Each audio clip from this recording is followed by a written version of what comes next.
Bien, luego de esta breve introducción, quisiera que leamos el pasaje de Primera de Pedro, el capítulo 5, desde el versículo 1 al 4. Vamos a leer, luego hacemos una oración pidiendo la dirección del Señor y ya estaremos considerando el texto.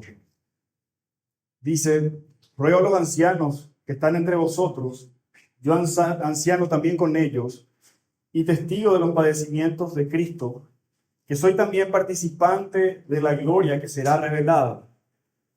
Apacentad la grey de Dios que está entre vosotros, cuidando de ella, no por fuerza, sino voluntariamente, no por ganancia deshonesta, sino con ánimo pronto, no como teniendo señorío sobre los que están a vuestro cuidado, sino siendo ejemplos de la grey.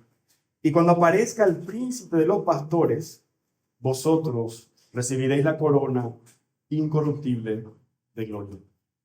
Oramos. Dios nuestro, Padre Santo, Señor, a ti nos dirigimos en esta mañana para pedir tu dirección, para pedir tu guía, Señor, en la meditación de este texto. Señor, te rogamos, ilumina nuestras mentes. Trae luz, Señor, en esta mañana sobre este texto y que podamos encontrar aquí enseñanzas que sean para edificación de nuestra alma, Señor. Que sean para edificación de la iglesia y por sobre todo, Señor, que sea para tu gloria, Padre amado. Señor, venimos hoy humildes, rogando ser enseñados por tu palabra. Esto te lo rogamos en el nombre de Jesús. Amén. Bien. Lo que encontramos en estas palabras, en estos pasajes que hemos leído, es una exhortación que hace el apóstol Pedro a los ancianos a pastorear la grey que es de Dios y a hacerlo con una motivación correcta y un carácter conforme a Cristo. Y añade que deben hacerlo con la esperanza segura de una recompensa eterna. Cuando vamos a este texto, quizás lo que más resalta en él es el mandamiento, es la exhortación directa que hace Pedro a los pastores, que es apacentad la grey de Dios. Este es el mandamiento. Aquí está el centro o la orden de lo que rodean todas las ideas del texto. Así que vemos aquí la idea central, apacentar la grey de Dios. Ahora, antes de analizar la manera en cómo los pastores deben ejercer el cuidado de la iglesia, tenemos que analizar brevemente el por qué son los pastores los encargados de esta labor. Así que lo primero que vamos a ver, el primer punto que vamos a analizar, es la autoridad del oficio pastoral. Luego vamos a analizar el objeto del cuidado pastoral como un segundo punto. En tercer lugar, vamos a ver la manera en cómo los pastores deben cuidar del rebaño. Y por último, veremos la recompensa que el Señor promete a un ministerio fiel. Así que vayamos a nuestro primer punto y vamos a considerar específicamente lo que encontramos en el versículo 1. Ruego a los ancianos que están entre vosotros, yo también anciano con ellos. Pero se dirige a sus destinatarios y les dice esto: ruego a los ancianos que están entre vosotros, yo anciano también con ellos. Es importante que nosotros mencionemos que Pedro está dirigiendo esta carta a creyentes. Y de manera muy especial, Pedro habla a los creyentes en esta carta en el contexto de la vida en comunidad, de la vida de iglesia. Así que van a encontrar en muchas partes de esta carta que Pedro está hablando y da órdenes, da recomendaciones, consejos acerca de la vida de iglesia. Y ahora, en el capítulo 5, hace una exhortación muy específica sobre esto, y es acerca de los ancianos en la iglesia. Es una exhortación para los ancianos de la iglesia. Los ancianos no se refieren solamente a personas de edad avanzada. Y digo no solamente porque quizás en aquel tiempo es muy probable que las personas que eran ordenadas como ancianos probablemente eran personas ya de edad más avanzada. Pero realmente, o de manera más específica, Pedro está hablando de un cargo en la iglesia, un oficio dentro de la iglesia. Por eso dice él, anciano, yo también con ellos. Ruego a los ancianos, yo anciano también con ellos. Es decir, yo del mismo cargo que también tienen estas personas. Yo ocupo el mismo cargo que ustedes. Así que Pedro llama la atención de estos hombres, no por su edad, sino por su cargo. Yo anciano también con ellos. Entonces, lo primero que vemos es que el oficio de anciano es un cargo bíblico. Y el término anciano es una manera más en que la Biblia se refiere al oficio de pastor u obispo, ¿sí? Entonces vamos a encontrar en la Escritura que se refieren a este oficio, la Escritura se refiere a este oficio llamándolo como pastor, obispo o anciano. Y este no es un oficio, hermanos, que es ocurrencia del hombre. No es que en algún punto de la historia una iglesia decidió que tenía que haber pastores o que tenía que haber ancianos. No, este es un oficio que Dios mismo establece. Esto es lo que dice en Efesios 4:11, que Dios constituyó a unos apóstoles, constituyó a otros profetas, a otros evangelistas y a otros pastores y maestros. ¿A fin de qué? A fin de perfeccionar a los santos para la obra del ministerio, para la edificación del cuerpo de Cristo. Así que Pedro está hablando a hombres que fueron llamados a ejercer un ministerio que el Señor mismo dispuso. Siendo entonces estos ministerios puestos por el Señor, tenemos que decir que la autoridad con la que los hombres llamados al pastorado ministran en la iglesia no proviene de sí mismos, ¿sí? No es una autoridad que tienen estos hombres de sí mismos, que nace de ellos, sino que proviene del oficio que están desempeñando.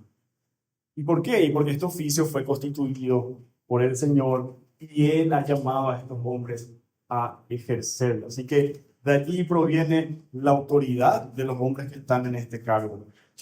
Recordamos las palabras de Pablo en Hechos 20, que dirigía precisamente a los ancianos en la iglesia. Y les decía, mirad por vosotros y por todo el rebaño en que el Espíritu Santo os ha puesto por obispos, para apacentar la iglesia del Señor. Dios les puso como obispos, es decir, como supervisores del rebaño. Esta es la traducción literal de la palabra obispo, supervisor, alguien que está observando. Y si este cargo implica esto, implica supervisión, entonces ciertamente es un cargo de autoridad. Y por eso Pedro, en unos versículos más adelante del capítulo que estamos considerando, en el versículo 5, le dice a los jóvenes, jóvenes están sujetos a los ancianos, ¿sí? Y también el escritor de la carta a los hebreos le exhortaba a las iglesias a obedecer a sus pastores. Es una obediencia que le es debida a los pastores. Así que, hermanos, el oficio pastoral es un rol de autoridad. Ahora, esta autoridad no la tienen de sí mismos, sino que la reciben del Señor. Y esto quiere decir que los pastores no gobiernan en base a sus preceptos, sino que lo hacen bajo los preceptos del Señor. Cuando decimos que los pastores no tienen una autoridad de sí mismos, estamos diciendo que ellos no tienen ninguna autoridad para dar leyes, para establecer leyes, para dar sus preceptos.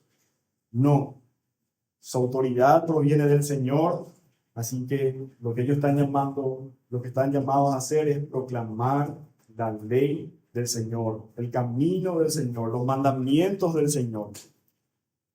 A esto están llamados los pastores y en esto reside su autoridad, en que fueron puestos allí por el Señor. Ahora bien, habiendo hecho esta aclaración en este primer punto acerca de la autoridad del oficio pastoral, veamos ahora en dónde ellos ejercen esto. Y lo hacen en la grey de Dios. Este es el objeto del cuidado pastoral. Dice el versículo 2, apacentad la grey de Dios que está entre vosotros. Este es el campo de trabajo de los pastores. Aquí está a quienes ellos fueron llamados a apacentar. El texto dice la grey de Dios. La grey es un rebaño pequeño, una manada. Y sin duda Pedro está aquí recordando las palabras que Cristo le dijo. Apacentar, apacienta mis ovejas. Y le repitió 3 veces, apacienta mis ovejas. Pedro, apacienta mis ovejas. Así que notamos esto porque él está usando la palabra apacentar también. Y aparte, recuerda claramente estas otras palabras en esa orden de Jesús, que es mis ovejas. La grey es de Dios. Es mis ovejas. La palabra apacentar no solamente implica darles de comer a las ovejas, sino que también es gobernarlas, es guardarlas, es defenderlas, es hacer un cuidado íntegro de un rebaño. Así que los ancianos están llamados a apacentar, a cuidar la grey de Dios, la iglesia que pertenece a Dios. La iglesia no es de los pastores, la iglesia es de Dios. Así que, como les decía, Pedro recuerda muy claramente estas palabras de Jesús: apacienta mis ovejas, las ovejas que pertenecen a Cristo y no a ningún hombre. La Escritura dice que la iglesia es el pueblo que Cristo ganó por su propia sangre. Así que los pastores no son dueños de la iglesia, sino que son mayordomos. Dios encomienda su rebaño a los pastores para que los pastores las dirijan, para que las cuiden, para que las alimenten. Cristo es siempre, hermanos, el gran pastor. Lo que los ancianos vienen a hacer es asumir la responsabilidad de servir como subpastores bajo Cristo, que es la cabeza de la iglesia. Ahora noten que dice la grey de Dios que está entre vosotros. Es decir, el deber de cada anciano es cuidar de la porción que le toca del rebaño de Cristo. Cuando hablamos del gran rebaño de Cristo, hablamos de toda la iglesia universal. Todos los creyentes de todas partes del mundo. Pero ningún pastor está llamado a apacentar a todos los creyentes en el mundo. No. Un pastor es puesto sobre un pedazo del gran rebaño de Cristo, sobre una congregación local. Por eso le dice a los ancianos, a la grey de Dios que está entre vosotros. Esa es la responsabilidad de ustedes. El Señor pedirá cuenta a los pastores por las almas que han puesto a su cuidado y no por las de la iglesia vecina. Los pastores tienen que ocuparse principalmente de su congregación, lo que no quiere decir más bien que en alguna ocasión pueda estar sirviendo o pueda auxiliar o brindar alguna ayuda a una iglesia hermana. Sí, está bien, pero esto nunca debe hacerse sin disminuir el compromiso que cada pastor tiene con el rebaño que Dios le encomendó, con esa pequeña manada que el Señor le encomendó.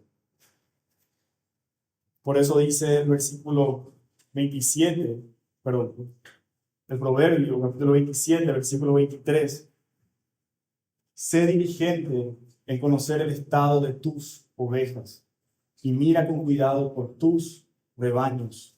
El pastor debe estar ocupado en su rebaño, no en el rebaño de otros. ¿Sí? Y yo creería que realmente es suficiente que un pastor no tenga más que un rebaño, porque cada rebaño trae sus dificultades, trae sus luchas, tiene su carga. Así que si un pastor se ocupa en otro rebaño, inevitablemente, hermanos, va a descuidar el rebaño que Dios. Así que, hermanos, el objeto del cuidado de los pastores es el rebaño, la grey, que pertenece a Dios, pero que Él le ha encomendado para que la cuiden. Así como un amo encomienda sus posesiones a un mayordomo, no les está dando para que sean sus posesiones, pero los pone bajo su cuidado. Es esto lo que hace el gran pastor, el príncipe de los pastores, con los subpastores. Ahora, habiendo dicho esto, habiendo dicho cuál es el objeto del cuidado de los pastores, miremos entonces, en tercer lugar, la manera en cómo los pastores deben cuidar la grey. Y dice en el versículo 2, apacentad la grey de Dios que está entre vosotros, cuidando de ella, no por fuerza, sino voluntariamente, no por ganancia deshonesta, sino con ánimo pronto, no como teniendo señorío sobre los que están a vuestro cuidado, sino siendo ejemplos de la grey. Pedro estructura su exhortación con 3 negaciones y 3 afirmaciones. Y expone de una manera de contraste. No así, sino así. No así, sino así.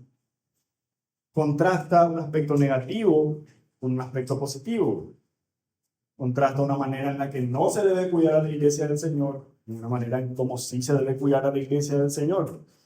Así que vamos a estudiar estos 3 contrastes, porque son 3 contrastes lo que hace Pedro. Y vamos a mirarlo así, porque es la manera en que se desarrolla de manera más lógica este pasaje. Así que el primer contraste es no por fuerza, sino voluntariamente. No por fuerza. El ministerio no debe ejercerse por una obligación externa. El pastor no tiene que estar allí obligadamente. No tiene que estar allí porque lo pusieron en contra de su voluntad y él por obligación tiene que llevar el ministerio. Y cuando es por fuerza, entonces empieza a ser una carga pesada de sobrellevar. Los pastores no deben sentirse obligados, o más bien, ningún hombre debería sentirse obligado a hacer algo simplemente porque la mayoría eligió para ello y le designaron para este oficio, pero él no tiene la voluntad de hacerlo. Entonces allí está en un ministerio, en un oficio, y lo hace porque no le queda de otra. Y está por fuerza. Hermanos, el pastorear la iglesia de Dios no debe nunca realizarse de una manera coaccionada. Ningún pastor, ningún hombre tiene que sentirse obligado a pastorear la iglesia de Dios en contra de su voluntad. Hermanos, ninguno que sienta que debe entrar al ministerio forzosamente debe pastorear la iglesia de Dios. ¿Por qué? Porque el cuidado del rebaño del Señor debe realizarse voluntariamente, no por fuerza, sino voluntariamente. Esto es completamente opuesto a entrar al ministerio de una manera forzada. Los pastores deben apacentar la iglesia con un corazón dispuesto delante de Dios. Deben hacerlo con voluntad, porque se deben entregar a sí mismos al servicio del rebaño. Por esto Pablo le decía a Timoteo, si alguno anhela obispado, buena obra desea. Tiene que anhelar. Aquellos que van a ser examinados para ser ordenados como pastores, lo primero que tienen que tener es la voluntad de servir como pastores. Si no tienen el deseo, si no anhelan servir en el ministerio, entonces no hace falta, hermanos, examinarlos. Si un hombre no tiene el deseo de pastorear, no lo pongan en el ministerio, por más que vean las cualidades para hacerlo, por más que tenga dotes. El hermano enseña bien, el hermano tiene un buen carácter, el hermano lidera, pero no quiere hacer. Él siente que el Señor no le llamó a este ministerio. Y hasta que no tenga la voluntad de hacerlo, no debe ser examinado para servir. en el ministerio. Porque junto con la capacitación divina, hermanos, tiene que haber una disposición del hombre a servir en el oficio de pastor. Es perjudicial, hermanos, para una congregación el ser pastoreado por un hombre que está allí obligadamente y no voluntariamente. Su servicio será forzado. En un tiempo van a aparecer la pereza a la hora de preparar los sermones. No va a haber ánimo para las consejerías. Sin duda la iglesia va a empezar a sentir que es una carga en la vida de su pastor. Y entonces la iglesia queda desamparada, como ovejas que no tienen pastor. Y no estamos diciendo, hermanos, que el pastor, en todo el tiempo de su servicio al ministerio, él nunca llega a sentir el peso del oficio. Al punto que le llegan a saltar dudas sobre su deseo de seguir sirviendo. Porque los hombres son falibles, y los pastores, hermanos, son hombres falibles, creyentes que también tienen luchas. Pero el punto es que aquel que entra al ministerio voluntariamente, y luego de confirmarse que Dios le llamó a servir en este oficio, va a ser siempre constreñido por el amor de Cristo a seguir anunciando el Evangelio y a seguir cuidando de la grey que Dios puso a su cargo. Porque anhela hacerlo, es su voluntad. Está allí voluntariamente. Así que no debe ser por fuerza, sino voluntariamente. El segundo contraste es no por ganancia deshonesta, sino con ánimo pronto. Quizás alguien tenga la voluntad de entrar al ministerio. Tiene voluntad de hacerlo, pero sus motivaciones son incorrectas. Por eso Pedro añade, no por ganancia deshonesta, sino con ánimo pronto. Alguien puede entrar al ministerio y quiere hacerlo, pero él ve en el ministerio un medio de lucro o de ganancia o de conveniencia. Ve que puede servirle para lucrar, para obtener riquezas. Y ve entonces el ministerio por conveniencia personal. Esta expresión ganancia deshonesta tiene que ver con la ambición de obtener riquezas y lo que lo lleva a actuar de una manera miserable, de una manera baja, sucia y moralmente reprochable. Y esta es la manera, hermanos, como actúan los falsos maestros. Pedro también dice que los falsos maestros actúan por avaricia, para obtener beneficio de la iglesia, haciendo mercadería de los creyentes con palabras fingidas. Los falsos maestros hacen uso de su poder, hacen uso de su posición para obtener dinero de las personas que están a su cargo.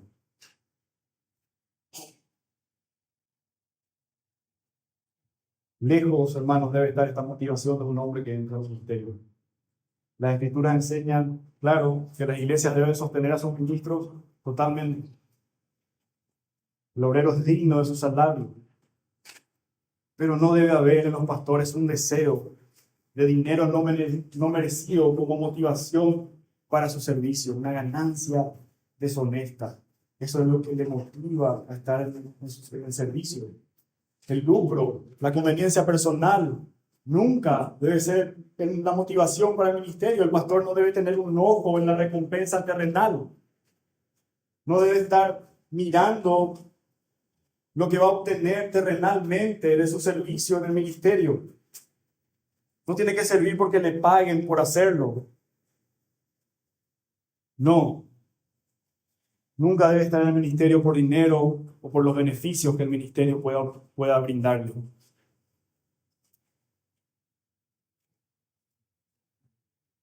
El pastor no es un asalariado, alguien que trabaja para ganar. El pastor es uno que está allí con ánimo pronto. Está voluntariamente, y mucho más que esto, está con una actitud correcta en el ministerio, está con el ánimo pronto, no está motivado por las ganancias, sino que él sirve y sirve a la iglesia por el celo que tiene de las cosas del Señor. Y por eso lo hace con gozo, lo hace con celo y lo hace con entrega. El pastor debe tener disposición y entusiasmo de mente y corazón para entregarse al trabajo en la iglesia. Este servicio de corazón que nace de manera espontánea es totalmente contrario a un servicio que está motivado por razones egoístas. El pastor sirve a la iglesia de buena gana, lo hace celosamente, con ansias y con buena disposición. Su servicio no está condicionado a la remuneración que él pueda recibir. Él no está esperando las ganancias terrenales, porque él trabaja y sirve para la gloria del Señor. Por supuesto, hermanos, la iglesia no debe por esto relajarse en cuanto al cuidado de su pastor, sino que al contrario, por la estima a su pastor y por el servicio que él ofrece, por el esfuerzo que pone para servir a la iglesia, entonces la congregación tiene que brindarle el salario del que él es digno. Pero podría pasar que la iglesia esté atravesando por dificultades económicas o momentos difíciles y no tenga los recursos para sostener completamente a su pastor. Pero el pastor que está aquí con ánimo pronto no va a disminuir sus esfuerzos por este motivo. Él no es un asalariado. Él no es alguien que está allí por la paga. Quizás va a tener que ocuparse en esa situación de algunas labores seculares, pero él no abandonará a su grey. Él va a perseverar con ánimo pronto. Así como Pablo, cuando estuvo entre los tesalonicenses, dice que él no comió pan de balde de nadie, no obtuvo pan de nadie, sino que él trabajó y lo hizo con fatiga de día y de noche, a fin de no ser una carga para la iglesia. Lo que quiero destacar de esta actitud de Pablo es el ánimo pronto para servir en las cosas del Señor. Es un servicio desinteresado a la grey de Dios. Avancemos con el tercer contraste.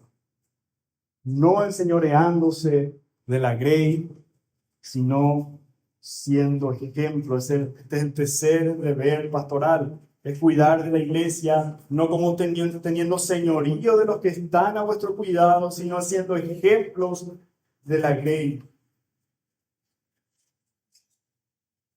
Entonces hay aquí una tercera manera en cómo los pastores no deben cuidar a la iglesia del Señor. No debe hacerse como teniendo señorío de la iglesia.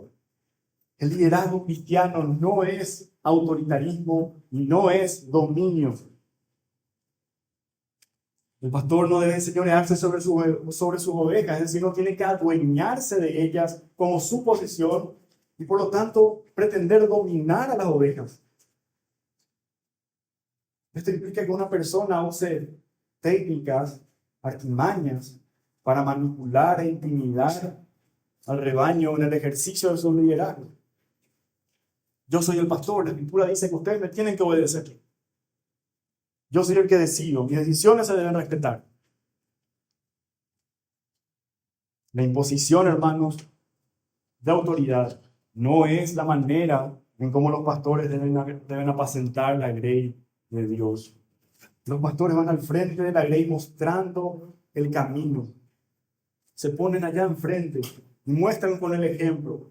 Muestran cuál es el camino. Y no se pone detrás y les empuja a todos hacia un lado. No, con la enseñanza, con el cuidado, con la exhortación, con la palabra en mano, él va mostrando el camino que el gran pastor está indicando. Enseñorearse de la grey es tratar a la iglesia como si fuera que le pertenece. Sin embargo, nosotros vimos que aquí dice que la grey es de Dios. y de nadie más. Los pastores que se enseñorean de las ovejas no están cumpliendo con ese rol de mayordomos de sus pastores, sino que se ponen ellos como los amos y señores. Y esto, hermanos, es una afrenta directa al príncipe de los pastores.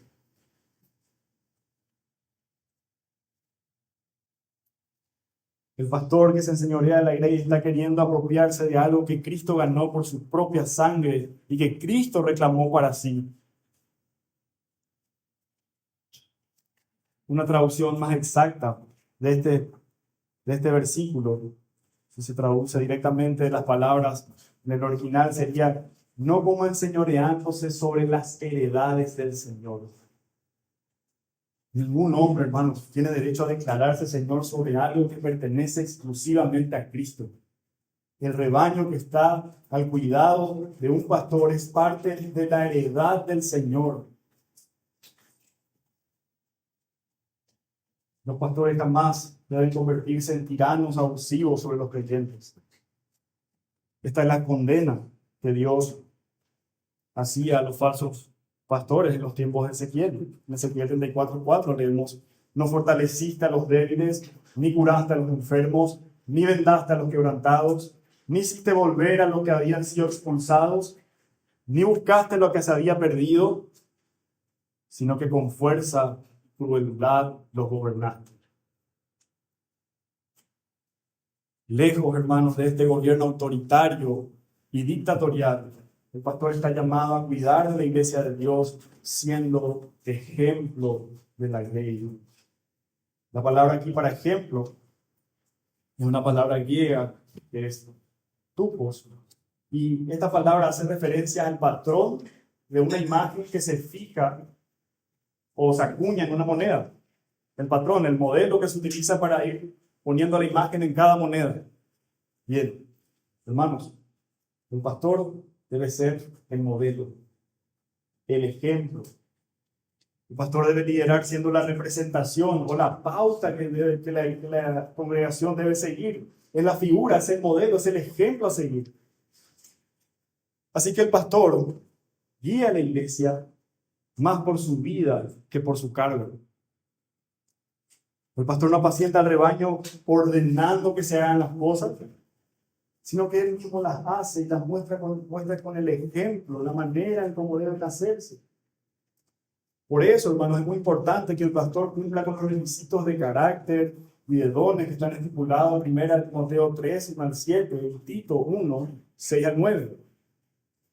El pastor debe ser irreprensible, marido de una sola mujer, sobrio, prudente, decoroso, predador, apto para enseñar, no dado al vino, no pendenciero, no codicioso de ganancias deshonestas, sino amable, apacible, no avaro, que gobierne bien su casa, que tenga a sus hijos en sujeción con toda honestidad, no un neófito, un nuevo en la fe, y que tenga buen testimonio de los de afuera.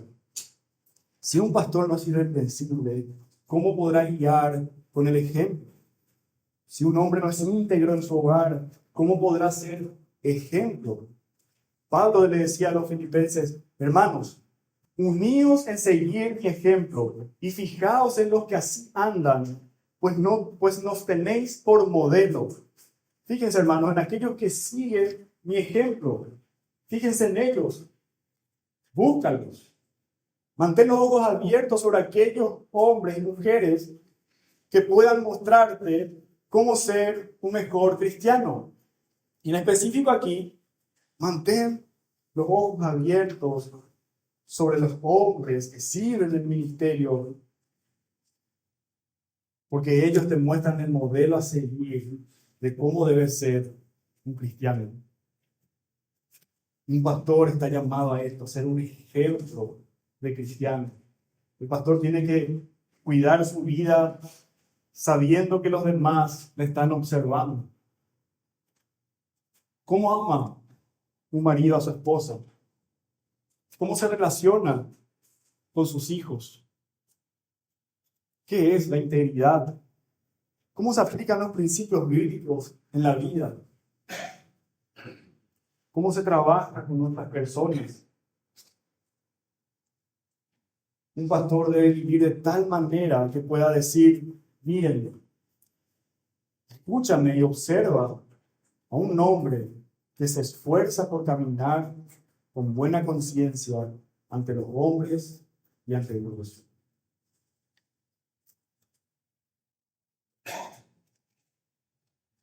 Además, el ejemplo que deben dar es el liderazgo del Señor Jesús. Recordamos las palabras de Jesús en Mateo 20, 25 al 28. Entonces Jesús llamando les dijo, ¿sabéis que los gobernantes de las naciones se enseñorean de ellas, y los que son grandes ejercen sobre ellas potestad? Mas entre vosotros no será así, sino que el que quiera hacerse grande entre vosotros será vuestro servidor. El que quiera ser el primero entre vosotros será vuestro siervo. Como el Hijo del Hombre no vino para ser servido, sino para servir y para dar su vida en rescate por muchos. Totalmente contraria a la manera de enseñorearse es el servicio. Es servir. Es el estar en medio de la iglesia, sirviendo, mostrando el ejemplo. Este es el liderazgo de Jesús. Es un liderazgo de servicio. Es un liderazgo que se pone a disposición del hombre. Y esto es lo que hacen los pastores. Sirven. Están a disposición del rebaño. Se entregan a sus ovejas para atender sus necesidades. El pastor conduce a la iglesia siguiendo a Cristo delante de ella. Es un hombre que está esforzándose por seguir a Cristo. Está puesto adelante para que la iglesia mire y vea cómo un hombre debe seguir a Cristo. Es el ejemplo a seguir. No uno que enseñorea, no uno que se impone sobre las conciencias, no uno que ordena desde atrás, no uno que se pone sobre las ovejas para que éstas hagan el esfuerzo de llevarle a él. No. Él es un pastor que cuida del rebaño, que las apacienta con amor, ternura, firmeza. Y así, hermanos, aquellos hombres que ministran de esta manera, que cumplen con estos deberes y son fieles en el ministerio, tendrán su recompensa. Cuarto y último punto, la recompensa de un ministerio fiel. Versículo 4. Y cuando aparezca el príncipe de los pastores, vosotros recibiréis la corona incorruptible de gloria. Hay una recompensa para los ministros fieles. Dice un comentarista, la obra de un pastor involucra un enorme desgaste de energía física y emocional. Él debe simpatizar, él debe aconsejar, él debe amonestar, debe enseñar, debe disciplinar, debe advertir. En ocasiones puede parecer una tarea ingrata, pero al anciano fiel se le promete una recompensa especial. Cuando aparezca el príncipe de los pastores, recibirá la corona incorruptible de gloria. Él no está esperando ganancias del ministerio en esta tierra. El ministro fiel está esperando una recompensa eterna. ¿Cómo será esta corona? No sabemos con exactitud. No sabemos si será una corona literal en el sentido físico, la cual vamos a tomar para arrojarla a los pies del Salvador. O si con estas palabras en realidad se expresan una realidad espiritual para la eternidad. Lo cierto es que esta recompensa, hermanos, será amplia. Será amplia por toda lágrima, por toda prueba y por todo sufrimiento que hayamos experimentado aquí abajo. Cristo, el Pastor Supremo, ante quien todo pastor rendirá cuentas, promete una recompensa eterna, incorruptible, no algo terrenal ni pasajero. Así que el ministro fiel puede quizás no ser reconocido ahora, pero nunca será olvidado por Cristo. Así que, hermanos, para ir cerrando, repasemos lo que hemos visto. El oficio pastoral es un ministerio que Dios mismo instituyó y lo ha designado para la supervisión y cuidado del rebaño, de manera que los pastores son puestos por Dios mismo en un rol de autoridad para gobernar la ley de Dios. El rebaño que es objeto de ese cuidado no les pertenece, sino que es de aquel que lo compró por su sangre. Por lo tanto, los pastores son mayordomos de sus pastores bajo el gran pastor de las ovejas. Y la manera en cómo deben cuidar a la grey de Dios precisamente ubica al pastorado en el lugar correcto en la iglesia. Los pastores no cuidan del rebaño por fuerza ni por ganancia deshonesta, tampoco se enseñorean de ella, sino que sirven voluntariamente, con ánimo pronto y siendo ejemplos. El pastorado es un oficio de autoridad, pero lidera conduciendo a la iglesia, sirviendo a Cristo delante de ella. Y hay una recompensa prometida para los pastores fieles. Pero hermanos, luego de haber dicho todas estas cosas, tenemos que decir lo siguiente: no existen pastores perfectos. Todos tienen sus errores. Los pastores fallan. Pero hay uno que no. Cristo. Cristo, hermano. Cristo no falla. Él es el pastor que sufrió por las ovejas, el obispo de cada alma, el príncipe de los pastores que volverá en gloria. Toda iglesia es llamada a mirar más allá de los hombres y confiar en el pastor perfecto. Decía Pedro en unos capítulos antes de esta misma carta, que los creyentes éramos en otro tiempo como ovejas descarriadas, pero ahora hemos vuelto al pastor y obispo de nuestras almas. Mi hermano querido, de las manos de nuestro pastor, de Cristo, nadie podrá arrebatarnos. Él es un pastor que no permite que ninguna de sus ovejas se pierda. Así, querido hermano, recuerda en todo momento que Jehová es tu pastor, que nada te faltará. Él pastorea tu alma en verdes y en delicados pastos. Él te hace descansar junto a aguas de reposo. Así que si hoy estás con dudas, si hoy estás con temores, en medio de dificultades, te animo, hermano, a que te aferres a esta verdad. Recuérdale a tu alma quién es tu pastor. Así como el salmista: Jehová es mi pastor. Él es tuyo. Es tu pastor. Quizás alguien aquí no conoce aún a este pastor. No ha experimentado aún el cuidado de un pastor que ama el alma. Quizás eres aún una oveja descarriada, andando de aquí para allá, sin rumbo en este mundo, como una oveja sin pastor. Quisiera invitarte que en esta mañana consideres esto y que acudas al buen pastor, a aquel que entregó su vida por sus ovejas, a aquel que se entregó en la cruz del Calvario para redimirlas, para limpiarlas de sus pecados. Considera a este pastor, aquel que llama a sus ovejas por nombre. Arrepiéntete hoy de tus pecados. Confía en Cristo. Entrega hoy tu alma al cuidado de este pastor y Él no te defraudará. Amén. Vamos a orar.